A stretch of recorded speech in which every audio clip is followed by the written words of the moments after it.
प्रदेश के विधानसभा चुनाव में कुछ अप्रत्याशित करने की संभावना के बीच में अखिल भारतीय कांग्रेस कमेटी ने 18वीं विधानसभा के गठन के लिए प्रत्याशियों की पहली सूची जारी कर दी है। 125 प्रत्याशियों की पहली सूची में 50 महिलाओं का नाम दर्ज है। कांग्रेस की तरफ से जारी की गई सूची में महिलाओं को तरजीह दी गई है, तो वहीं कांग्रेस कमेटी की महासचिव और उत्तर प्रदेश की प्रभारी प्रियंका गांधी वाड्रा ने प्रत्याशियों की पहली सूची को जारी किया है। 125 प्रत्याशियों की सूची में 50 महिला उम्मीदवारों को टिकट दिया गया है, तो प्रियंका गांधी ने वीडियो कॉन्फ्रेंसिंग के जरिए प्रेस कॉन्फ्रेंस कर प्रत्याशियों की सूची को जारी किया। प्रत्याशियों की सूची में माखी दुष्कर्म कांड पीड़िता की मां आशा सिंह को कांग्रेस ने उन्नाव सदर सीट से टिकट दिया है, तो वहीं प्रियंका गांधी ने कहा कि हमने प्रयास किया है कि हमारा कैंडिडेट संघर्षशील और पूरे प्रदेश में नई राजनीति की पहल करने वाला प्रत्याशी हो। कांग्रेस पार्टी उत्तर प्रदेश के विधानसभा चुनाव के लिए अपनी पहली सूची जारी करने जा रही है। 125 प्रत्याशियों की सूची है, जिसमें से 50 महिलाएं हैं।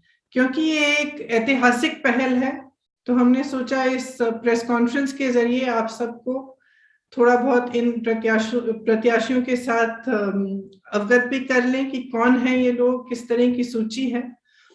हमने प्रयास किया है कि संघर्षशील और ऐसे प्रत्याशी हों जो एक नई राजनीति का पहल करें पूरे प्रदेश में। इसमें इस सूची में 40% महिलाएं हैं और 40% युवा भी हैं। हमें आशा है कि इनके जरिए हम एक नई उम्मीद और एक नई तरह की राजनीति प्रदेश में उभार पाएंगे। जो महिलाएं हैं उनमें से कुछ पत्रकार हैं, एक अभिनेत्री भी है, कुछ संघर्षशील महिलाएं हैं जिन्होंने कांग्रेस पार्टी में रहते हुए सालों के लिए संघर्ष किया है। हमारी एक आध जिला अध्यक्ष भी हैं जिन्होंने बहुत अच्छा काम किया है। उसके साथ साथ ऐसी महिलाएं हैं जिन्होंने बहुत अत्याचार भी देखा है अपने जीवन में और उसके खिलाफ लड़ा है। कुछ समाज सेविकाएं भी हैं जो अपने विधानसभा से लड़ना चाह रही थी, तो उनको भी हमने समर्थन दिया है और आगे बढ़ा है। मैं इस सूची को, जो 50 महिलाएं हैं, 2 मिनट में मैं उनकी सूची पढ़ के आपको सुनाना भी चाहती हूँ।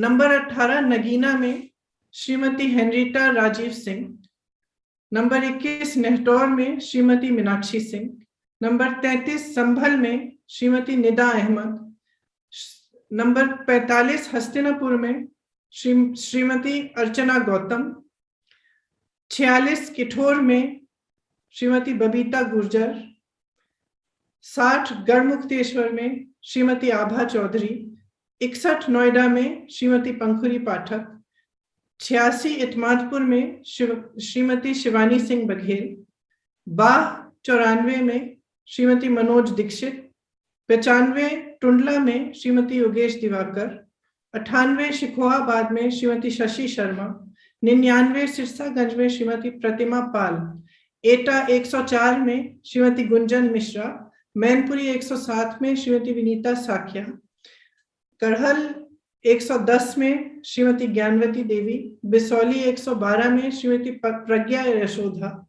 बदायूं 115 में श्रीमती रजनी सिंह, बहेरी 118 में श्रीमती संतोष भारती, बरेली कैंट में 125 में श्रीमती सुप्रिया एरन, जलालाबाद 132 में श्रीमती गुरमीत कौर, पोवाया 134 में श्रीमती अनुज कुमारी, शाहजहांपुर 135 में श्रीमती पूनम पांडे, मोहम्मदी 144 में श्रीमती रितु सिंह, सीतापुर 146 में श्रीमती शमीना शफीक, बांगरपाऊ 162 में श्रीमती आरती बाजपेयी, मोहन 164 में श्रीमती मधु रावत, उन्नाव 165 में श्रीमती आशा सिंह, लखनऊ सेंट्रल 174 में श्रीमती सदफ जफर, मोहनलालगंज 176 में श्रीमती ममता चौधरी, कादीपुर 191 में श्रीमती निखिलेश सरोज,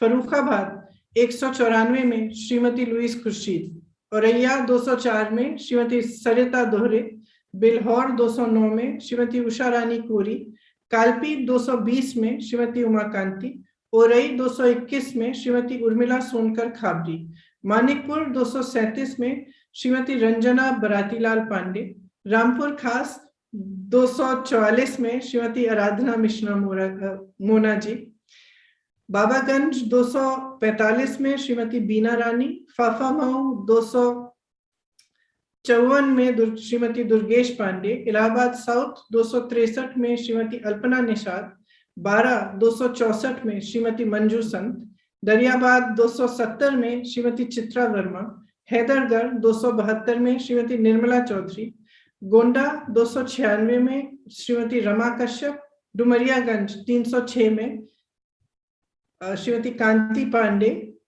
हरैया 307 में श्रीमती लबोनी सिंह, खजनी 325 में श्रीमती रजनी देवी, रामपुर खरकना में श्रीमती शहला अरहारी 339, सागरी 345 में श्रीमती राणा खातून और मेहनगर 352 में श्रीमती निर्मला भारती। ये हमारी 50 महिलाएं हैं और मुझे बहुत खुशी और बहुत गर्व है कि ये सारी महिलाएं संघर्षशील हैं। कुछ आपने आप तो पहचानते भी होंगे, जैसे आराधना जी जो हमारी CLP लीडर हैं, लुइस खुर्शीद जी जो कई बार चुनाव लड़ चुकी हैं, ऐसी महिलाएं हैं जो काफी बार चुनाव भी लड़ चुकी हैं और ऐसी भी हैं जो पहली बार अपने संघर्ष के लिए, अपनी विचारधारा के लिए चुनाव लड़ रही हैं। इसमें खास तौर से मैं आपको बताना चाहती हूँ कि हमारी उन्नाव की जो प्रत्याशी हैं, जो उन्नाव का बहुत बड़ा रेप का केस हुआ था,